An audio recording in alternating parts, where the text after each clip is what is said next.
Livro Problema do Ser, do Destino e da Dor, de Leon Denis, 1905. Capítulo 5. A alma e os diferentes estados do sono. O estudo do sono fornece-nos indicações de grande importância sobre a natureza da personalidade. Em geral, não se aprofunda muito o mistério do sono.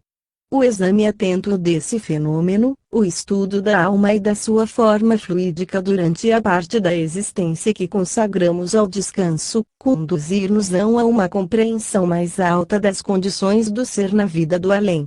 O sono possui não só propriedades restauradoras que a ciência não pôs no devido relevo, mas também um poder de coordenação e centralização sobre o organismo material. Pode, além disso, acabamos de o ver, provocar uma ampliação considerável das percepções psíquicas, maior intensidade do raciocínio e da memória. Que é então o sono? É simplesmente o desprendimento da alma, que sai do corpo. Diz-se, o sono é irmão da morte.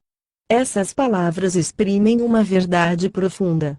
Sequestrada na carne no estado de vigília, a alma recupera, durante o sono, a sua liberdade relativa, temporária, e ao mesmo tempo uso dos seus poderes ocultos. A morte será a sua libertação completa, definitiva. Já nos sonhos, vemos os sentidos da alma, esses sentidos psíquicos, dos quais os do corpo são a manifestação externa e amortecida, entrar em ação. 54. Início da nota do redator. 54. A visão ocular não é mais do que a manifestação externa da faculdade visual, que tem a sua expressão mais ampla na visão interna. A visão interior exterioriza-se e traduz-se pela ação dos sentidos, tanto na vida física como na vida psíquica. No primeiro caso, o órgão terminal pertence ao corpo material, no outro caso são os órgãos do corpo fluídico.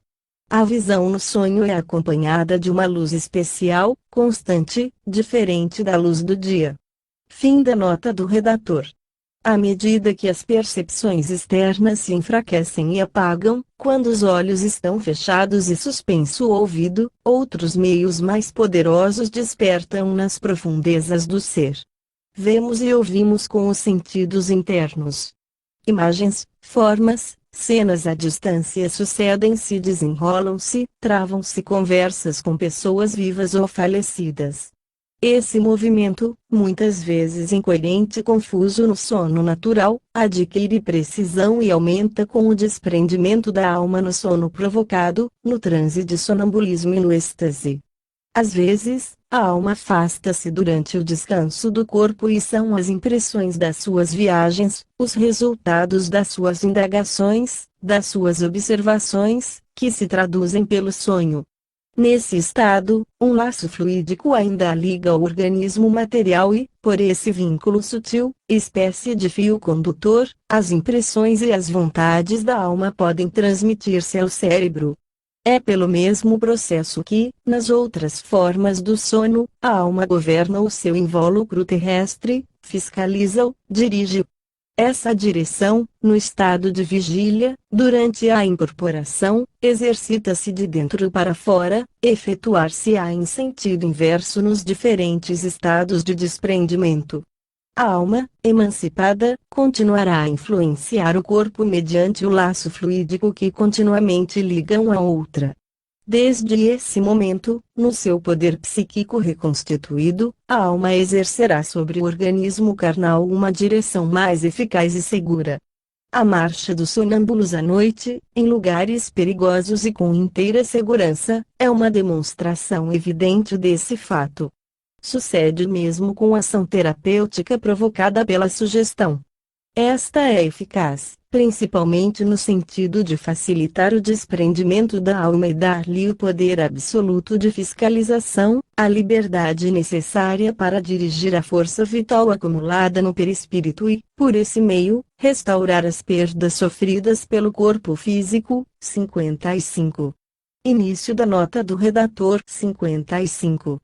O espírito exteriorizado pode tirar do organismo mais força vital do que o homem normal, o homem encarnado, pode obter.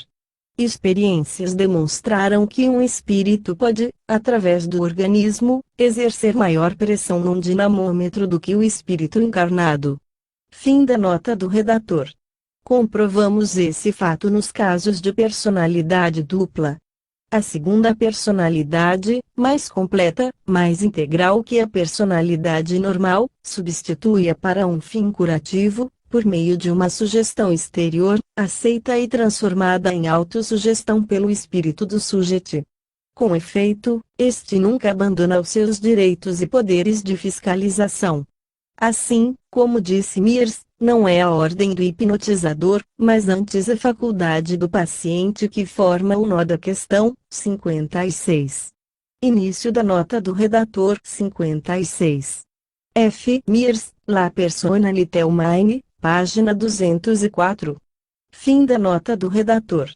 O sábio professor de Cambridge disse mais. 57. Início da nota do redator. 57. F. Mears, La Personalité Humaine, página 187. Fim da nota do redator. O fim único de todos os processos hipnogênicos é dar energia à vida, é alcançar mais rápida e completamente resultados que a vida abandonada a si mesma só realiza lentamente de forma incompleta. Por outros termos, o hipnotismo é a aplicação, num grau mais intenso, das energias reparadoras que entram em jogo no sono natural.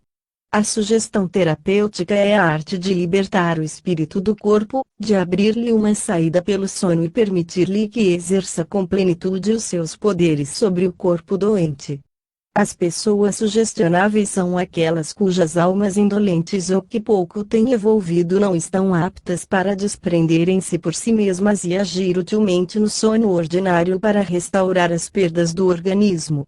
A sugestão em si mesma não é, pois, mais do que um pensamento, um ato da vontade, diferindo somente da vontade ordinária por sua concentração e intensidade. Em geral, os nossos pensamentos são múltiplos e hesitantes. Nascem e passam ou, então, quando coexistam em nós, chocam-se e confundem-se. Na sugestão, o pensamento e a vontade ficham-se num ponto único. Ganham em poder o que perdem em extensão. Por sua ação, que se torna mais penetrante, mais incisiva, provocam no sujeito o despertar de faculdades não utilizadas no estado normal. A sugestão torna-se, então, uma espécie de impulso, de alavanca que mobiliza a força vital e dirige-a para o ponto onde ela tem de operar. A sugestão pode exercer-se tanto na ordem física, por uma influência direta sobre o sistema nervoso, quanto na ordem moral, sobre o eu central e a consciência do sujeito. Bem empregada, constitui ela um meio muito apreciável de educação, destruindo as tendências ruins e os hábitos perniciosos. A sua influência sobre o caráter produz, então, os mais felizes resultados. 58. Início da nota do redator. 58. Em resumo, os frutos que a sugestão hipnótica pode e deve proporcionar e em vista dos quais se deve aplicar, são estes: concentração do pensamento e da vontade, aumento de energia e vitalidade, atenção fixa em coisas essencialmente úteis, alargamento do campo da memória, manifestação de sentidos novos por meio de impulsões internas ou externas. Fim da nota do redator. Voltemos ao sono ordinário e ao sonho. Enquanto o desprendimento da alma é incompleto, as sensações, as preocupações da vigília e as recordações do passado misturam-se com as impressões da noite. As percepções registradas pelo cérebro desenrolam-se automaticamente, em desordem aparente, quando a atenção da alma está desviada do corpo e deixa de regular as vibrações cerebrais. Daí a incoerência da maior parte dos sonhos, mas, à medida que a alma se desprende e se eleva, a ação dos sentidos psíquicos torna-se predominante e os sonhos adquirem lucidez e nitidez notáveis.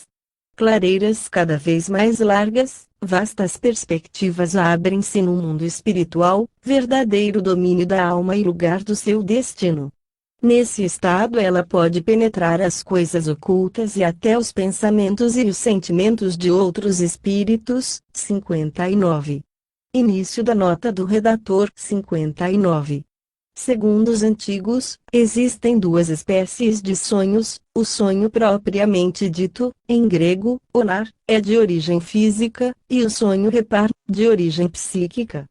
Encontra-se essa distinção em Homero, que representa a tradição popular, assim como em Hipócrates, que é representante da tradição científica. Muitos ocultistas modernos adotaram definições análogas. Em tese geral, segundo eles dizem, o sonho propriamente dito seria um sonho produzido mecanicamente pelo organismo, e o sonho psíquico um produto da clarividência adivinhadora, ilusório verídico outro. Porém, às vezes, é muito difícil estabelecer uma limitação nítida e distinta entre essas duas classes de fenômenos. O sonho vulgar parece devido à vibração cerebral automática, que continua a produzir-se no sono, quando a alma está ausente.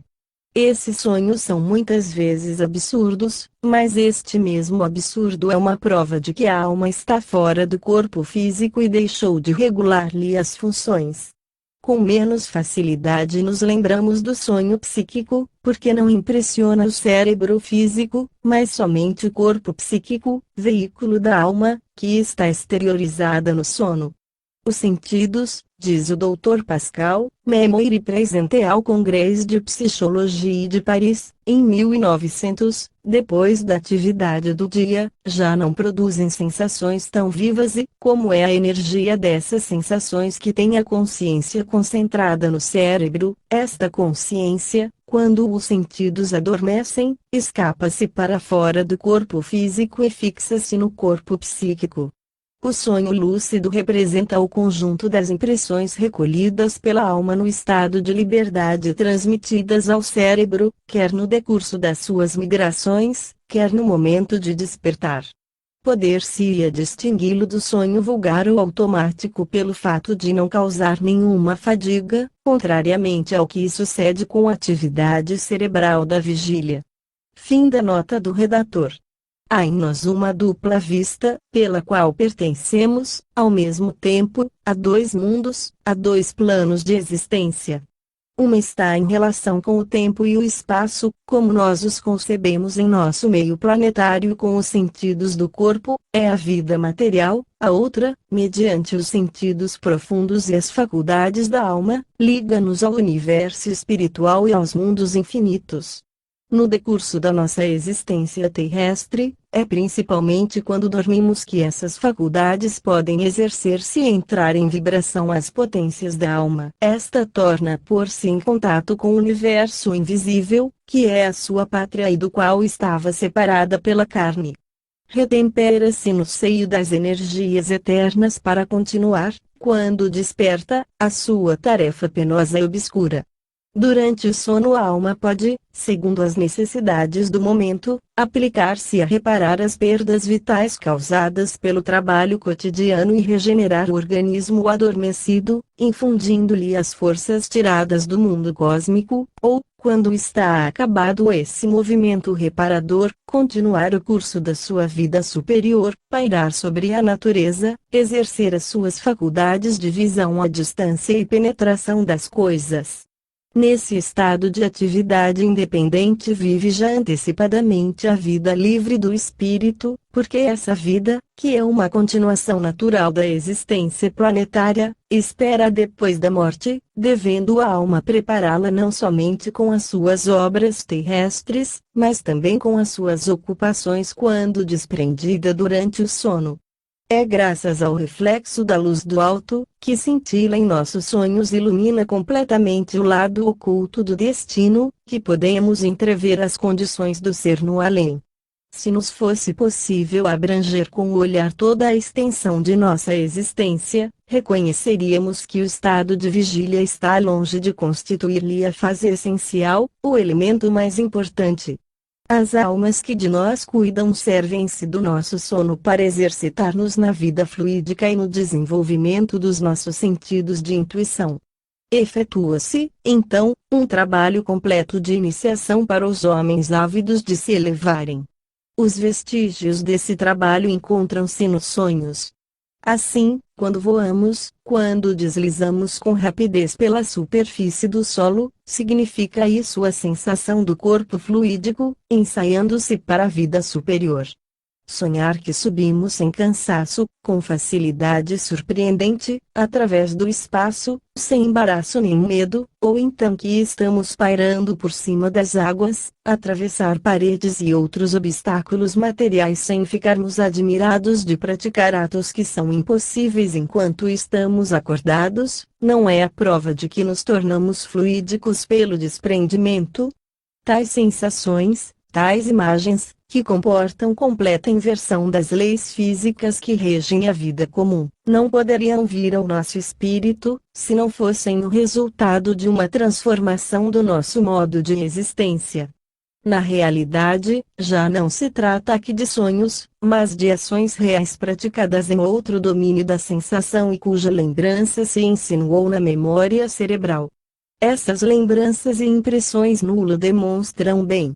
Possuímos dois corpos, e a alma, sede da consciência, fica ligada ao seu invólucro sutil, enquanto o corpo material está deitado em completa inércia.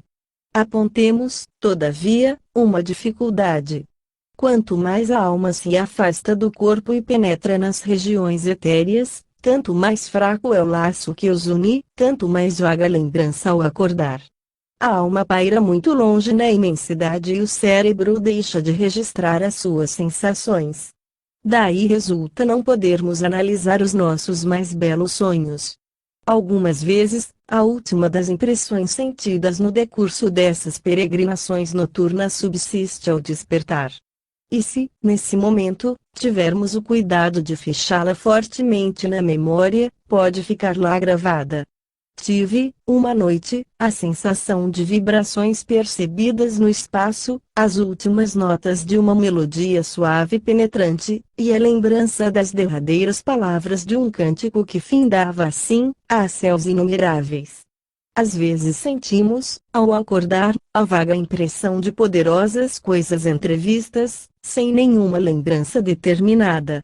Essa espécie de intuição, resultante de percepções registradas na consciência profunda, mas não na consciência cerebral, persiste em nós durante certo tempo e influencia os nossos atos.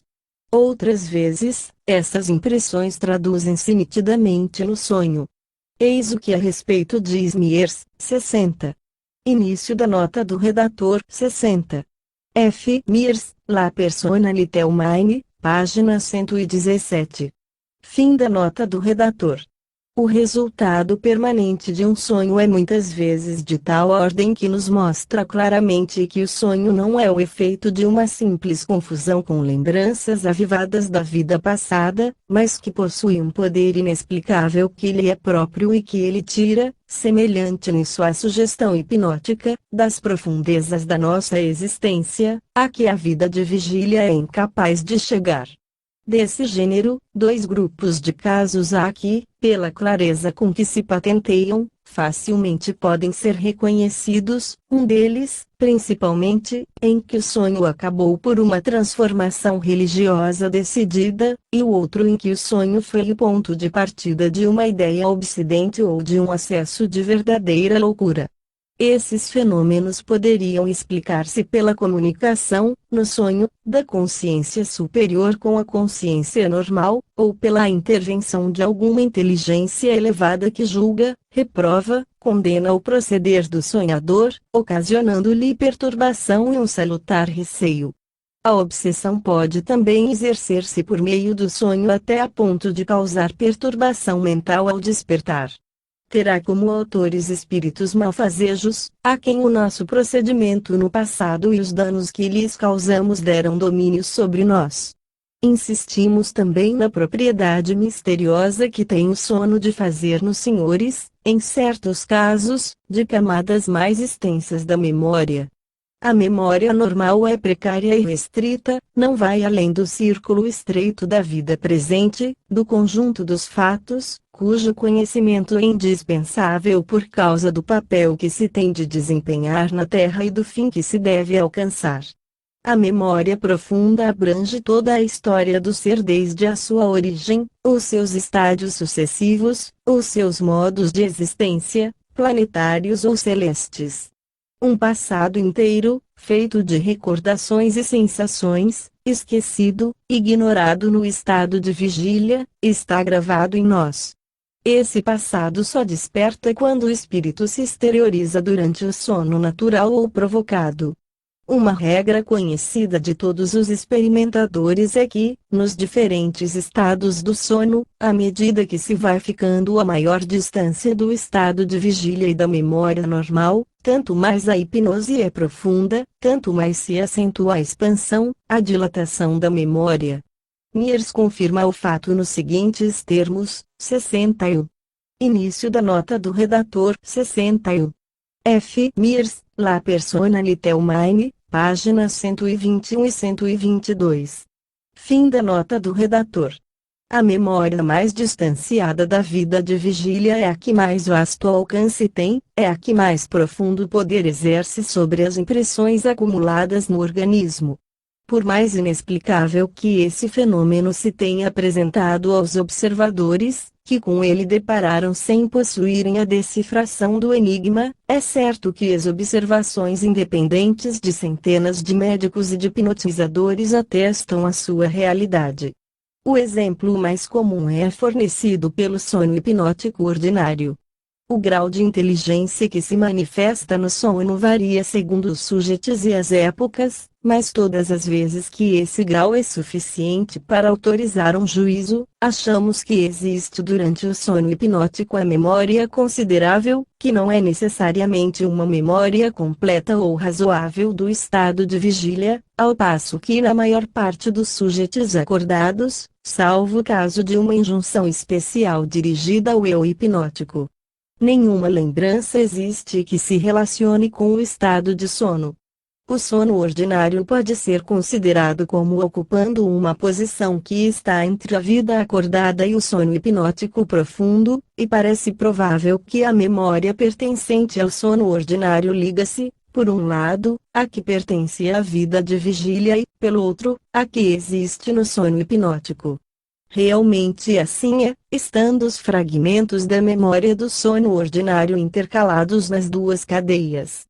Mears, em apoio às suas palavras, cita, 62, vários casos em que fatos retrospectivos esquecidos, e outros dos quais o que dorme nunca teve conhecimento, se revelam no sonho. Início da nota do redator. 62. F. Mears, La Personalité Humaine, páginas 123 e 124. Fim da nota do redator. As experiências a que se refere Mears, vê-las-emos quando tratarmos da questão das reencarnações, foram levadas muito mais longe do que ele o previa, e as consequências que daí provêm são imensas. Não só tem sido possível, pela sugestão hipnótica, reconstituir as menores recordações da vida atual, desaparecidas da memória normal dos sujeitos, mas também reatar o encadeamento das suas vidas passadas, já interrompido. Ao mesmo tempo em que uma memória mais vasta e mais rica, vemos aparecer no sono faculdades que são muito superiores a todas as que desfrutamos no estado de vigília. Problemas estudados em vão, abandonados como insolúveis, são resolvidos no sonho ou no sonambulismo, obras geniais, operações estéticas da ordem mais elevada, poemas, sinfonias e hinos fúnebres são concebidos e executados. Há em tudo isso uma obra exclusiva do eu superior ou a colaboração de entidades espirituais que vêm inspirar os nossos trabalhos. É provável que esses dois fatores intervenham nos fenômenos dessa ordem. Mears cita o caso de Agassiz descobrindo, enquanto dormia, o arranjo esquelético de ossadas dispersas que ele tentara, por várias vezes e sem resultado, acertar durante a vigília. Lembraremos os casos de Voltaire, La Fontaine, Coleridge, S. Barr, Tartini, etc., executando obras importantes em condições análogas. 63. Início da nota do redator. 63. Ver no Invisível, capítulo 12.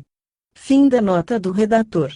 Finalmente, importa mencionar uma forma de sonhos cuja explicação escapou até agora à ciência.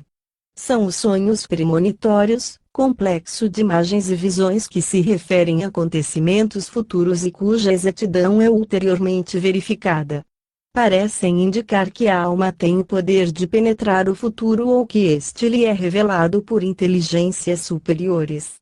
Assinalemos o sonho da Duquesa de Hamilton, que viu com antecipação de 15 dias a morte do Conde de L. com particularidades de natureza íntima que acompanharam esse acontecimento. 64. Início da nota do redator. 64. Proceedings, S.P.R. 11, página 505. Fim da nota do redator.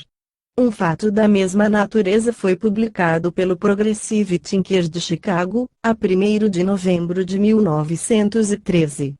Um magistrado de Alzer, M. Reed, morreu imediatamente, em consequência de uma guinada do automóvel em que viajava. Seu filho, de 10 anos de idade, tinha tido, por 2 vezes seguidas, a visão dessa catástrofe em todos os seus pormenores. Apesar dos avisos e das súplicas de sua mulher, M. Reed achou que não devia renunciar ao projetado passeio, em que veio a encontrar a morte, nas circunstâncias idênticas às percebidas no sonho da criança. M. Henry de Parville, no seu folhetim científico do jornal des Debates, maio de 1904, refere um caso afiançado por testemunhos dignos de fé. Uma senhora, cujo marido desapareceu sem deixar vestígios e que ela não pôde descobrir apesar de todas as pesquisas a que procedeu, teve um sonho. Um cãozinho, que por muito tempo havia vivido na sua companhia, mas que o marido levara, aparece-lhe, dá latidos de alegria e cobra de carícias. Instala-se-lhe ao pé, não tira os olhos dela, depois, passado um momento, levanta-se e começa a arranhar a porta. Está feita a sua visita e precisa ir-se embora. Ela abre-lhe a porta e, no sonho, segue o animal, que se afasta, correndo, corre também atrás dele. Passado algum tempo, o vê entrar numa casa, cujo andar térreo é ocupado por um café. A rua, a casa e o bairro gravam-se-lhe na memória, que conserva a recordação de tudo isso depois de acordada. Preocupada com esse sonho, contou a 3 pessoas da vizinhança, que depois deram testemunho da autenticidade dos fatos. Decide-se, finalmente, a seguir a pista do cão e encontra o marido na rua e na casa que vira em sonho.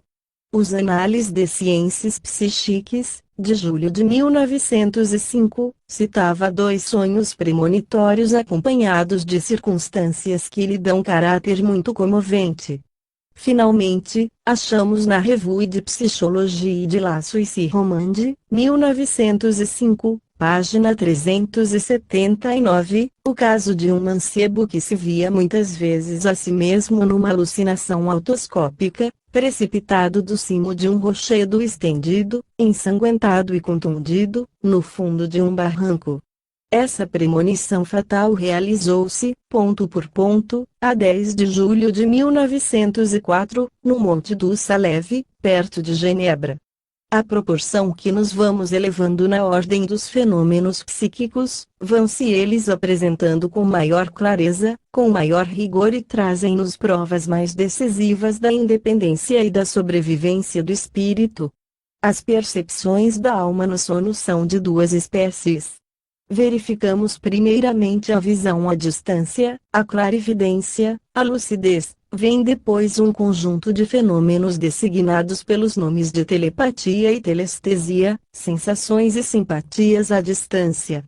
Compreende a recepção e transmissão dos pensamentos, das sensações, dos impulsos motrizes. Com esses fatos relacionam-se os casos de desdobramentos e aparições designados pelos nomes de fantasmas dos vivos. A psicologia oficial teve de verificar esses casos em grande número, sem os explicar. 65. Início da nota do redator. 65. Ver Proceedings da Sociedade de Pesquisas Psíquicas de Londres. Fim da nota do redator. Todos esses fatos ligam-se entre si e formam uma cadeia contínua. Em princípio, constituem, no fundo, um só e mesmo fenômeno, variável na forma e intensidade, isto é, o desprendimento gradual da alma. Vamos seguir esse desprendimento nas suas diversas fases, desde o despertar dos sentidos psíquicos e das suas manifestações em todos os graus até a projeção, à distância, de todo o espírito, alma e corpo fluídico.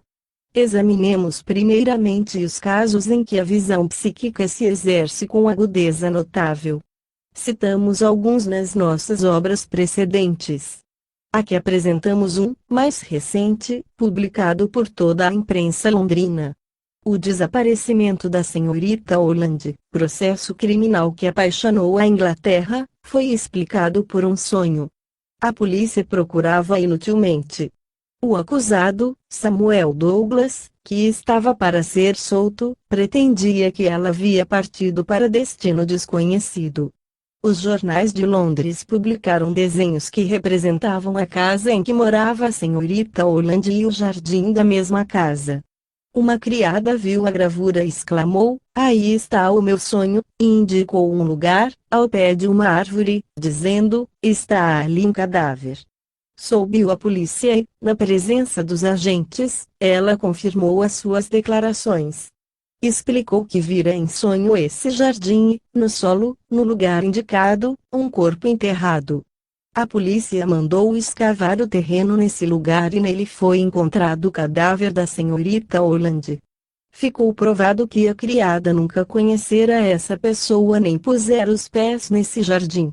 C. Flammarion, na sua obra O Desconhecido e os Problemas Psíquicos, menciona uma série completa de visões diretas, à distância, durante o sono, resultante de um inquérito feito na França sobre os fenômenos dessa ordem. Vamos referir um caso mais complicado. Os Análises de Sciences Psychiques, de Paris, setembro de 1905, página 551, contém a relação circunstanciada e autenticada pelas autoridades legais de Castel di Sangro, Itália, de um sonho macabro, coletivo e verídico. O guarda rural do barão Rafael Corrado viu em sonho, na noite de 3 de março último, seu pai, falecido havia 10 anos. Exprobrou-lhe, a ele, aos irmãos e irmãs, o terem-no esquecido e, coisa mais grave, deixarem os seus pobres ossos desenterrados pelos coveiros, abandonados sobre a neve, por trás da torre do cemitério, à mercê dos lobos. A irmã do guarda sonhou exatamente a mesma coisa, e o irmão, muito impressionado, pegou na espingarda e, não obstante a tempestade de neve que atormentava a região, dirigiu-se para o cemitério, sito num monte que dominava a cidade. Aí, por trás da torre, entre as silvas e por cima da neve, em que havia sinais de patas de lobo, viu ossos humanos. Os análises dão depois a narrativa circunstanciada do inquérito e das pesquisas feitas pelo juiz de paz. Estabelecem que os ossos eram, na realidade, os do pai do guarda, que os coveiros, terminado o prazo legal, haviam exumado. Iam eles transportá-los para o ossuário, à noitinha, quando o frio e a neve os obrigaram a deixar o serviço para o dia seguinte. Os documentos relativos a esse caso, que foi objeto de um processo, estão assinados pelo tabelião, pelo juiz de paz e pelo síndico da localidade. Foram publicadas pelo Eco del Sangro, de 15 de março de 1905. O professor Newbold, da Universidade da Pensilvânia, relata nos Proceedings of S.P.R. 12, página 11, vários exemplos de sonhos, que indicam uma grande atividade da alma durante o sono e dão ensinamentos que vêm do mundo invisível. Entre outros, citaremos o do Dr. Hilprecht, professor de língua síria na mesma universidade, que num sonho teve a revelação de uma inscrição antiga, que até então não havia descoberto. Num sonho mais complexo, em que intervém um sacerdote dos antigos templos de Nippur, dele recebeu a explicação de um enigma de difícil decifração. Foram reconhecidas como exatas todas as particularidades desse sonho. As indicações do sacerdote versavam sobre pontos de arqueologia completamente desconhecidos dos seres que vivem na Terra. Convém notar que em todos esses fatos o corpo do percipiente está em repouso e os seus órgãos físicos estão adormecidos, mas, nele o ser psíquico continua em vigília, em atividade, vê, ouve e comunica, sem o auxílio da palavra, com outros seres semelhantes, isto é, com outras almas. Esse fenômeno tem caráter geral e dá-se em cada um de nós.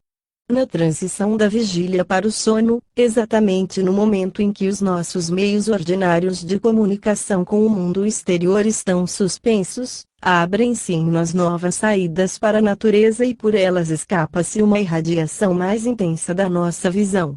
Já nisso vemos revelar-se uma nova forma de vida, a vida psíquica, que vai amplificar-se nos outros fenômenos dos quais nos vamos ocupar, provando que existem para o ser humano modos de percepção e de manifestação muito diferentes dos sentidos materiais. Depois dos fenômenos de visão no sono natural, vamos apresentar um caso de clarividência no sono provocado. O Dr. Maxwell, advogado-geral no Supremo Tribunal de Bordeaux, provoca na senhora Gulana, sujeito muito sensível, o sono magnético. Ela desprende-se, exterioriza-se, afasta-se em espírito da sua morada. O Dr. Maxwell manda-lhe observar, a certa distância, o que está fazendo um seu amigo M.B. Eram 10h20 da noite. Damos a palavra ao experimentador, 66. Início da nota do redator, 66. J. Maxwell, Les Phénomènes Psychiques, página 173, F. Alcan, Paris, 1903.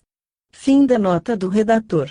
A médium, com grande surpresa nossa, disse-nos que estava vendo M.B., meio despido, a passear descalço sobre pedra. Pareceu-me que isso não tinha sentido algum. No dia seguinte ofereceu-se-me ensejo de ver o meu amigo.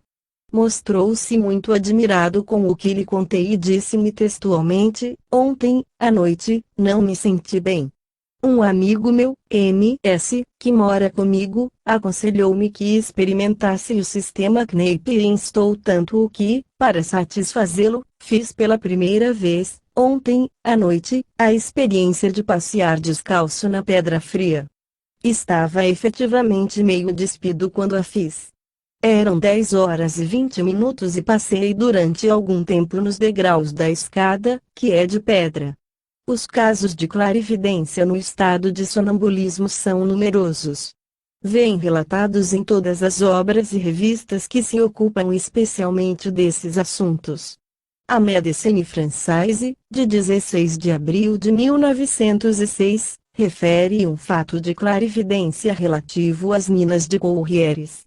A senhora Berthe, a vidente consultada, descreveu com exatidão um desabamento na mina e as torturas impostas aos sobreviventes, cuja morte ou libertação ela anunciou. Ajuntemos dois exemplos recentes.